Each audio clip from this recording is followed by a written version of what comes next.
hauts cadres du ministère de la Santé. En l'occurrence, le directeur de la CAM, le directeur de l'hôpital Pelletier et l'inspecteur chargé des médicaments, une mission en Europe pour pouvoir discuter, dialoguer et signer des conventions avec les grandes firmes européennes qui sont spécialisées dans les médicaments, dans les réactifs et dans les matériels médicaux. Pourquoi cela? Pour 3 thèmes. Le premier, nous avons eu des instructions fermes du président de la République de faire en sorte que dans la République du Djibouti ne peut rentrer que des médicaments de qualité et que la population puisse avoir un accès facile aux médicaments dans notre pays. Et cela nous a motivés en premier lieu. En deuxième lieu, dans le pays, nous avons remarqué que le ministère de la Santé est tenu en otage par quelques individus qui se livrent à faire des exclusivités pour eux au niveau des grandes pharmacies européennes ou extérieures et que se considèrent comme seuls fournisseurs dans le pays. Alors que la loi existante dans notre pays l'interdit.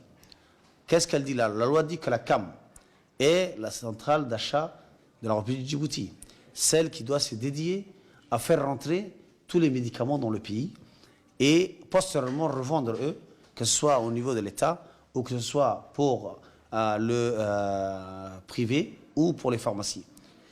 Donc, nous avons vu des grandes firmes, des très grandes firmes, et des grands laboratoires de production de médicaments, de production de réactifs, de production de matériels médicaux. Exemple, Europharma, IDA, Imres, Cypress, Oriba, laboratoire Creta. Nous avons vu aussi un médical pharmaceutique, le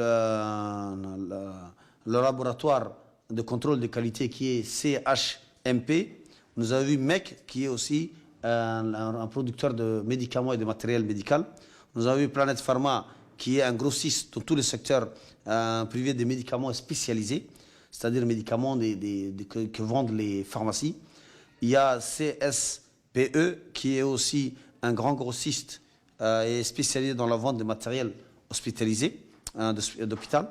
Il y a X-Rasto qui est un grossiste dans le secteur aux médicaments et aux sorties matérielles de radiologie et autres. Il y a Tetra Médical qui est spécialisé dans la vente des produits stérilisés et tout.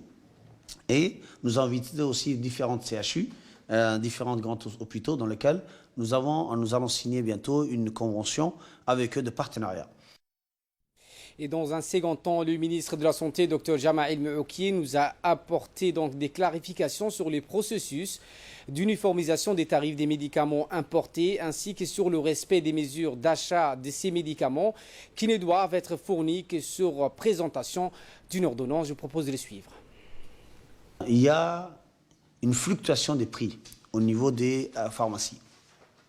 Cela, nous sommes en train de travailler avec mon collègue et ministre du Commerce, le ministère du Commerce, le ministère du Budget, ainsi que d'autres ministères, le ministère de la Promotion, qui, ensemble, nous voulons réfléchir et amener des solutions. Mais une solution évidente est là, et eux aussi ils en partagent. C'est que dès qu'il y aura, la CAM fera son travail de manière régulière, dès que la CAM mettra en place toutes les procédures et autres, les médicaments qui viendront auront un prix à l'entrée de la République du Djibouti. Et lorsqu'ils seront dans une pharmacie, ils auront un prix aussi, que, à mon sens, toute la population doit savoir. La finalité est que le Djiboutien doit avoir, la population doit avoir des médicaments de qualité et, comme je vous ai dit, à un prix raisonnable. Donc, cette uniformisation doit être faite. Et Inch'Allah, avec la réunion de mes collègues et aussi celle avec les pharmacies, toutes les pharmacies qui sont en règle, dans lesquelles je les appellerai très bientôt, avec des discussions et des débats, nous allons y résoudre cela. Lorsqu'on fera la tour de table, ensemble, et avec les procédures qui vont être respectées, la loi qui va être respectée, nous allons trouver les solutions, mais surtout, toutes ces solutions tournées vers la population. Comment faire en sorte que la population puisse avoir un meilleur produit à un prix raisonnable. Aujourd'hui, il est vrai qu'il y a dans certaines pharmacies, pas tous, mais dans certaines, on trouve qu'ils vendent, qu'ils commercialisent des médicaments qu'ils ne doivent pas faire. Les médicaments se divisent en deux. Il y a des médicaments hospitaliers qui peuvent se trouver que dans un hôpital. Et il y a des médicaments qui peuvent être à la vente libre dans les pharmacies. Et même dans les médicaments hospitaliers, il y a une différence encore. Il y a des médicaments qui peuvent se trouver que dans un hôpital de 3e niveau, excusez-moi. Il y a des médicaments qui se trouvent dans un hôpital de 2e niveau. Et il y a des médicaments qui se trouvent à la vente libre dans les pharmacies. Et certaines pharmacies se livrent à vendre des médicaments hospitaliers. Cela, nous les avons avertis. Nous avons envoyé des correspondances et nous attendons qu'ils puissent cesser très vite. Nous avons donné un temps, cesser très très vite cela. Dans les cas contraires, ils savent que les textes sont là et nous allons les appliquer à la lettre. Donc 1 mois a été donné à toute pharmacie de se mettre en règle. Après cela, les procédures se mettront en route et chaque personne aura soit une félicitation pour le bon travail qu'il fait, soit les sanctions qui sont inscrites, qui sont dans le texte. L'ordonnance est faite pour être respectée.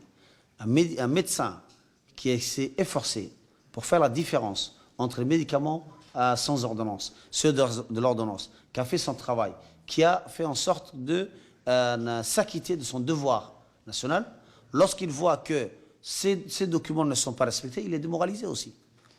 Et le département de la santé est là pour le faire respecter. Donc, si une pharmacie s'amuse à continuer dans ce processus, nous pourrons même aller jusqu'au point de leur retirer l'agrément.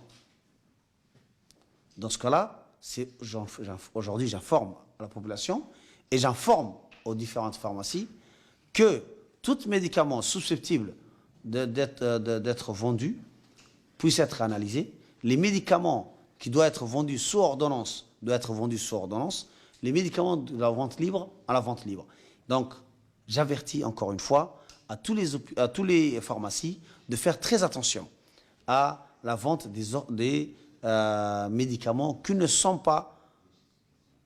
n'ont pas été achetés sous ordonnance. Il y a des médicaments à vente libre, il y a ceux de l'ordonnance, faites la différence.